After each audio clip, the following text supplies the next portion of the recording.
everyone. Thanks very much for joining us. I'm here with Michael Payne. He's one of the founders of AnywhereWorks.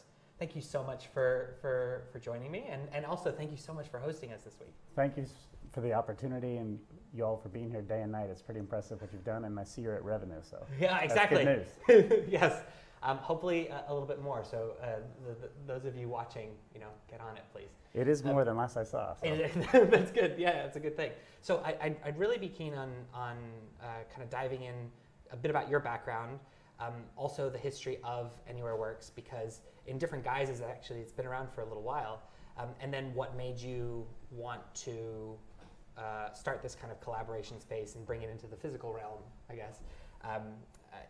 That sound good? Absolutely. Cool. Awesome. So if people can listen, you don't sound Scottish. I'm American. You are? Okay. Been here for 3 years with my family. Okay, cool. Yeah. And so you're originally from Oregon? Absolutely. Baker City, Oregon, small town, 300 miles from Portland. Wow. Okay. And you used to be in politics. I did.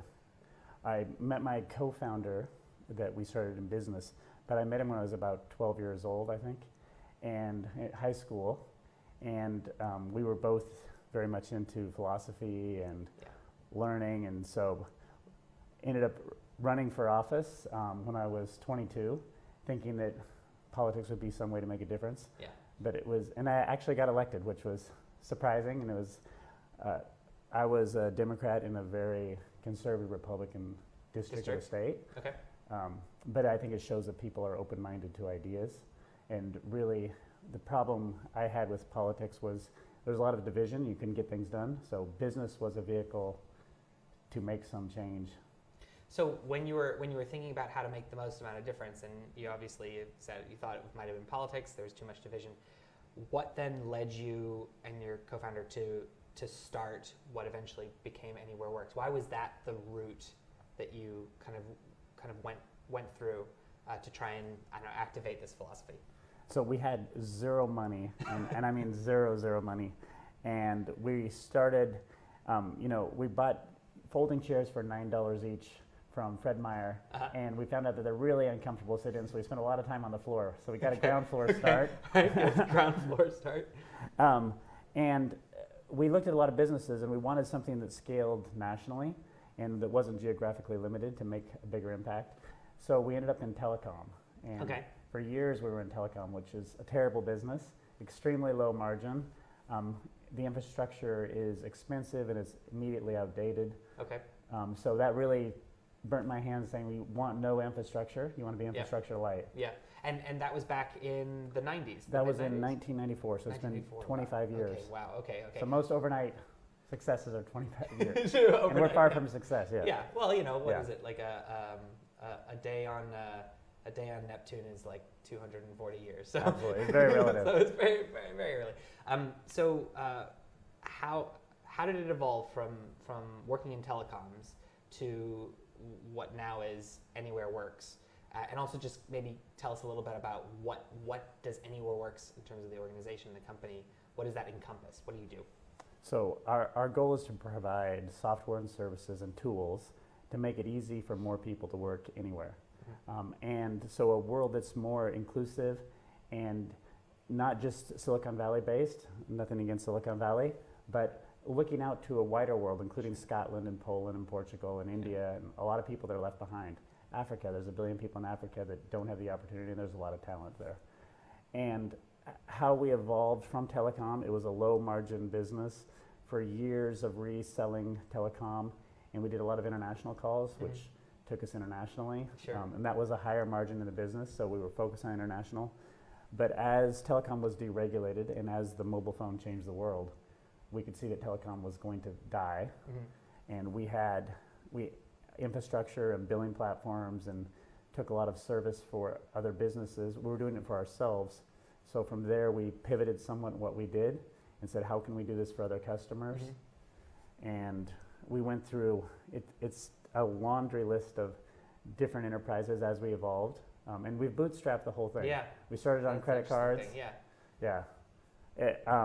It was tough, and there were a lot of lean years. We shared a $4,000 car, and I would get it half the time, and my co-founder would get it half the time. So some of the things that we've done over the years, we now have a scheduling platform called Setmore Okay. that we do scheduling for salons and chiropractors and Okay. different operations around the world.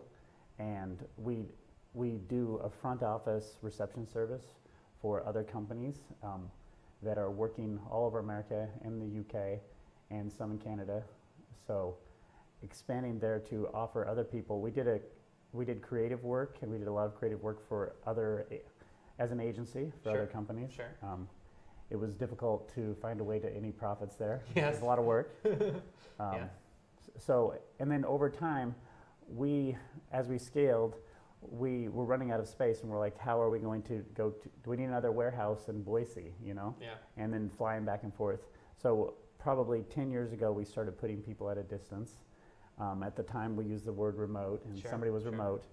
But over time, as we had more and more people at a distance, and we have over 500 people in the States working anywhere, and they're full-time employees, they're not contractors. They're working anywhere. And as we scaled, we said there's a better way to do it. And so we worked on the language to be more empowering. So remote is somewhat isolated as an idea, Yeah. like a remote island, a Yep. remote desert. Yeah. And anywhere is empowering. I could be at the beach, I could be in Portland, in Scotland, anywhere. Yep. And it's more inclusive. So AnywhereWorks, as we were pitching other people, it changed our business and changed our lives. I mean, I spend a lot more time with my son, my wife. I get a lot more done too, because you can focus, fewer distractions. But as we would go to other companies and say, you can work anywhere, you would get a lot of crossed arms, and they're like, yeah, we need HQ2 or HQ3. It's not going to work. People are going to be sleeping on the couch or on Facebook all the time, which isn't true. So aligning everything and changing our name and our mission to AnywhereWorks, trying to make in the space, Yeah. it's a space that's designed to be shared, so you meet up when it matters. So you don't need to meet up every single day. It's like your family. You don't need to meet them every single day. You'd go crazy if you did. My mom would disagree with you. Yeah, but if they lived with you 8 hours a day and like all work day, you'd go crazy. But when you meet up occasionally, there's a lot more bonding, a lot more laughter, collaboration, whiteboard space, library, books. And that was the idea for AnywhereWorks, and we continue to evolve it. So, I mean, I'd love to talk about the environmental side and the environmental mission side of the mission. But from a business side, right? You are starting to see this move towards mostly, unfortunately, it's still in startups only, but there's move towards flexible working. People are calling it flexible Absolutely. working, or you hear these companies saying, "Oh, we're agile," and first off, they think agile means hot desking and working from home on Friday afternoons, which is a little funny. But you are starting to see more and more companies embrace the so-called remote working or working from anywhere approach, and at the same time, that's showing a lot of resistance in other companies, right? How do I trust if Absolutely. people are working? Oh, do I need to have a monitor on?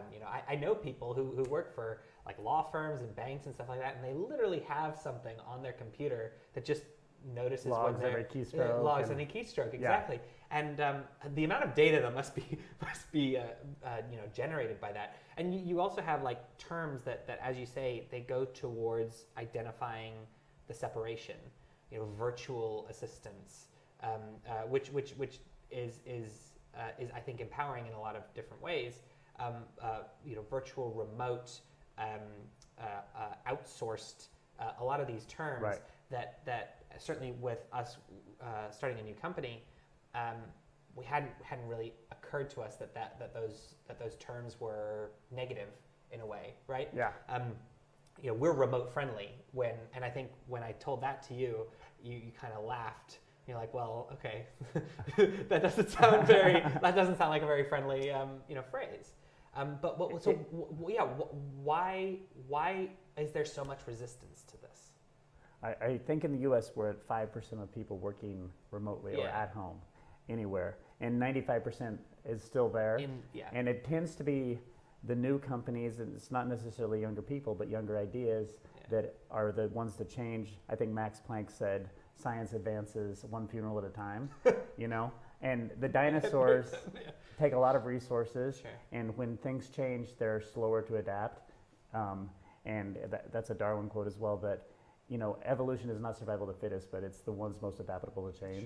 Sure. So young companies are, Zapier, Envision, big companies are. Yeah. And normalizing the behavior. So there's this idea that you need to go to work, but work is where you do it. It's what you do. It's not a place. So what are the kinds of lessons that you learned when you made that decision of shifting from like an office first environment to a working from anywhere environment? Were there concerns that you had at the beginning that through experience you realized maybe weren't as big a deal, and also were there things that came up that you didn't expect that you then figured out a way to deal with? Like what are the positives and negatives? I asked you like 20 questions in one, but anyway. Yeah, we had built an office in Portland. Okay. And it was in right downtown southeast Portland, and we thought this was going to be creative developers, a lot of energy, Sure. and people are going to be there. But our own team called out the hypocrisy and said, well, you want other people to work anywhere, but we need to come here to collaborate, and why do we need to be at the office? So at first, it was like, okay, you have the choice. If you want to go, go. And I found out everyone went. So myself and one other guy were both the last holdouts in the space, and we're like, we're going to make this work. Okay. Eventually, it was a couple of years into the office, we let it out the whole office to somebody else.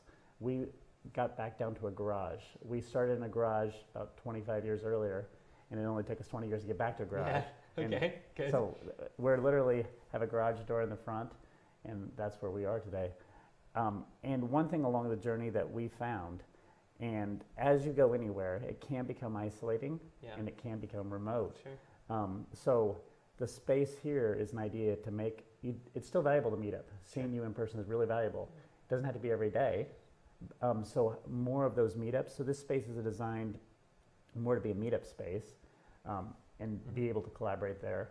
And as I see other companies scaling in the old paradigm, Amazon spent a lot of money looking for HQ too, but I think they could have gone HQ anywhere and included a lot more people and opportunity everywhere.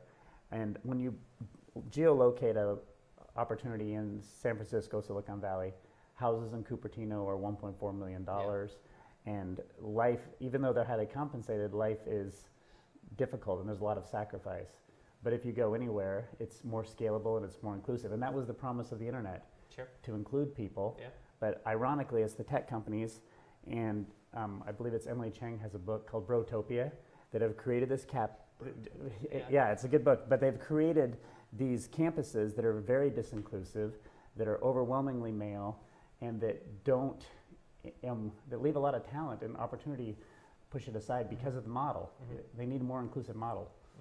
So, and specifically working with your team, so how big is your team? We have over 1,000. Wow. So how do you make that work on a day-to-day basis, whether it's with technology or with processes? Are there certain things that you do, or management techniques, are there certain things that you do that not only manages a team that size, but also making sure that everyone doesn't feel remote, included, and and engaged? I think key there is that I do very little. We have an amazing team, and no person built it. I didn't build this. No person does most things in history alone. There's a lot of people collaborating as a team. So they're different. We have leaders and managers and CEOs of different components that are doing a fantastic job, and everybody is empowered to make anywhere happen and make it normalized. And there's a lot of people really passionate about how do we do that. We haven't been the best at telling our story and getting it out there. I think by personality, I was a shy kid, still a shy guy. So working to get that out in front of people. And so do you all experiment with different types of processes? Like do you, or does it depend on the business in terms of, is there a daily stand-up? Is there a lot of FaceTime that people want? Are certain teams or certain people prefer true asynchronicity, like they really don't like being on camera? Because you seem to, especially people who are interested in working working remotely or working for a company, far away, sometimes they're driven by just the fact of being empowered to make their own schedule and work from anywhere, Absolutely. whenever. And others, though, just actually do it because they prefer working in silence, and they prefer being told what they need to do, going away and doing it. And those and different types of companies and different types of projects cater to different types of people. So how do you like, what's a typical day like for your team? It depends on the role. Yeah. And most of the teams, a lot of teams have an agile process where Sure. they are doing a stand-up and they're doing the normal sprint processes that you would follow. Mm-hmm. We do video a lot. Mm-hmm. We have our video tool baked into the app that we Yep. coded, and trying to make it easy and trying to simulate the office without having an office.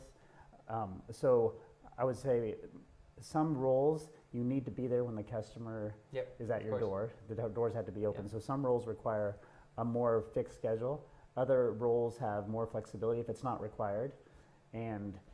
But the main thing with work is, what are you actually getting done? What are you Yeah. contributing? Yeah. Not presenteeism, like just Yeah. showing up, Exactly. but what are you doing to make a difference? Yeah, and what support do you need in order to make sure that you can do your best work? Absolutely. Yeah. Okay, cool. So speaking of like AnywhereWorks as an idea, there is a very large kind of environmental component to it. So how does that permeate?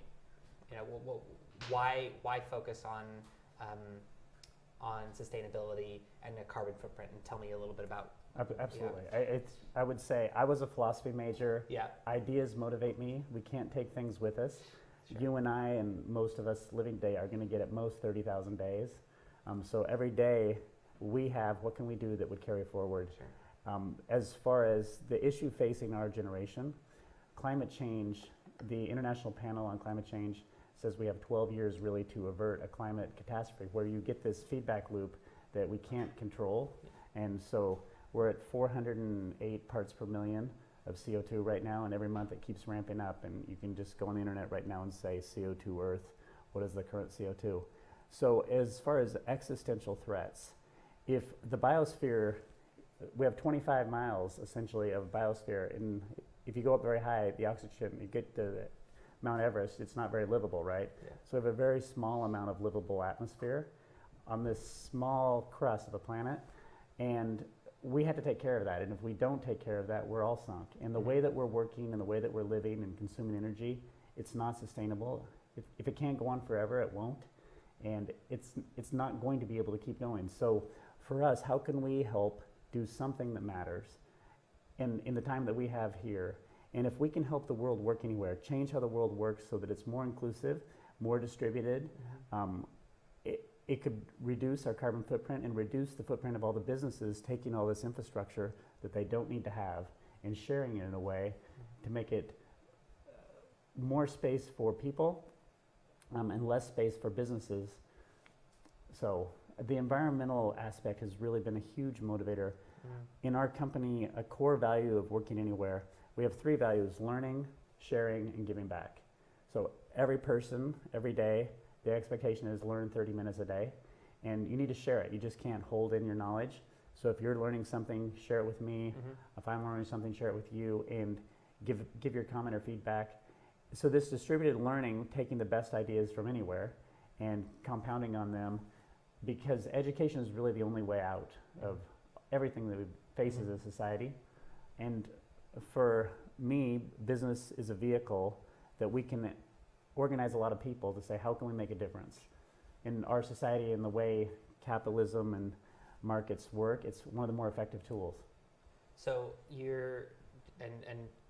so it's a family of brands, and so Yeah. AnywhereWorks is a family of brands, and one of the things that you've developed is a collaboration space, a virtual collaboration space, team communication tool. What led you to decide, maybe from a product perspective, that was something that you guys should build yourself versus using something else out there? And have a lot of your products also come from that same thought? Is there a thought process that you go about when creating a new product? We've been bootstrapped from the beginning. Sure. And I started coding when I was 10. Yeah. I got my Hello World shirt on today. That's nice. With so, the blue dot. And the blue dot, yeah. And all of Blue our dots are all branding, around. we have the pale blue dot. Yeah, exactly. And it's really a tribute to Carl Sagan saying, Yeah. hey, we're all on this earth, pale blue dot. We need to respect the earth and Sure. find a way to get along. So as to the team, remind me once again on the question. So what led you to create the team communication tool versus To build versus buy? Yeah, build versus buy. Exactly. Yeah. We had been building for a long time and continued to build. And, there's no winner or loser in this game. Slack may be better at certain things. Skype may be better at certain things. It's all net positive for civilization if we find a way to unite people and work together. We're purpose-built to help people go anywhere. We're not built for campuses and enterprises in the same way. And we're imperfect. Every product out there is imperfect. But I think we matter, and I know we matter to thousands of customers, thousands of employees. For every customer every month, we're planting a tree, and we're planting 8,000 to 10,000 trees a month. So it's making a difference, and it's mattering. And if everybody works together to matter, we can make a difference. So that was there's the kind of virtual team communication tool, and now you have a physical manifestation of that, I guess. Absolutely. Here as well. So talk to me about the thinking behind, why did you decide to go from a tech company, just a tech company, into a physical space offering as well, and what's your kind of vision for the hub as it is today? Really, to compel people to change, it has to be easy, right? And it has to be beautiful, and you have to be able to get it. The number of people who are open to it, the number of people on IRC is a very, very small percentage. The people who know what IRC is, right? And it's not accessible. So making Anywhere more accessible, and the space is an experiment. Most experiments fail. And we're built on failures. All of us in our genes and DNA, it's failure, failure, failure, and survival that passes on. So we hope that the space makes it more accessible for more people. And the idea, it's a slow journey. If you go to a company that has infrastructure and they have an office, and you say, you don't need this office, you could go anywhere. And they're like, well, it's a great idea, we love it, except for people like us.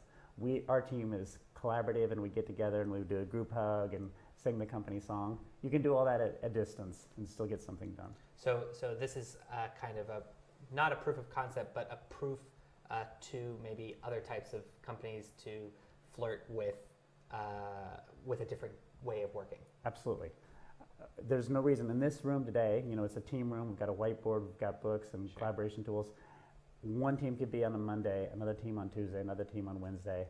So, Efficient use of 5 space. companies could use the same space that would normally take one company. And moreover, 50 people could use the space that one room per company, so you could scale a lot and use less space.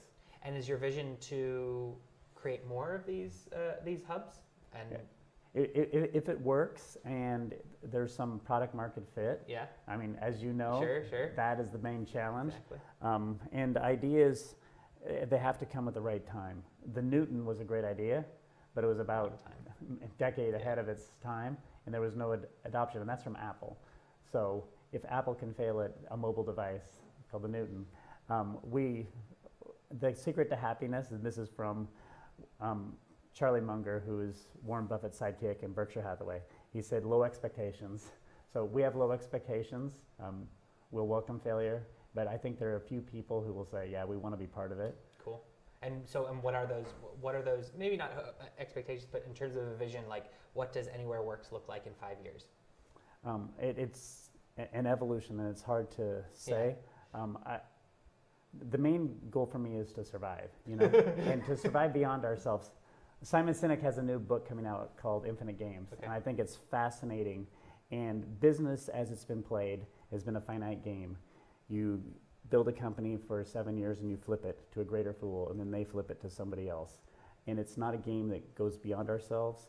If you look at movements that win, the civil rights movement, movements in history that are bigger than any one individual, those movements keep going, and those companies, John Doerr talks about mercenary companies versus missionary companies. Mm-hmm. The missionary companies tend to have a greater impact on the mission, Sure. and in turn, greater financial results.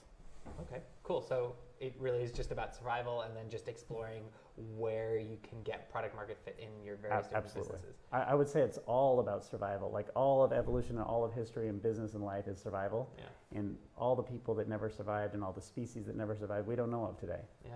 And the companies that didn't survive. Yeah. Wang was a huge company and a big employer, and it seemed impossible to unseat them. There's plenty of digital equipment, many companies that were large that are gone. Yeah. Yeah. Or going. Or going. Yeah. Sears and other absolutely. things, yeah. Well, thank you so much for taking the time and for kind of giving us a little bit of an insight. And I know that you're currently going through a rebranding effort and combining the kind of AnywhereWorks name. But in terms of the family of companies or the family of brands that you're building or that you've built, are there places that people can go to see those, or do they operate quite independently? Well, we do have a house of brands philosophy, not a branded house. Yes, yeah. So different solutions for different markets. Setmore is a fantastic scheduling app. If you need scheduling for appointments and recurring events, I would check out Setmore. Okay. We have Teleport. Yeah. Teleport Video. Teleport.video Okay. is an easy way to get together and on a quick video call. Cool. And for 24-hour support anywhere, you could go to Answer Connect. Okay. That's the receptionist. Yeah. Yeah. Cool. Very cool. Great. Thank you. I Thanks appreciate so much. the opportunity, Yeah. Rob. No worries. Thanks, you all. and thanks very much for All right. watching.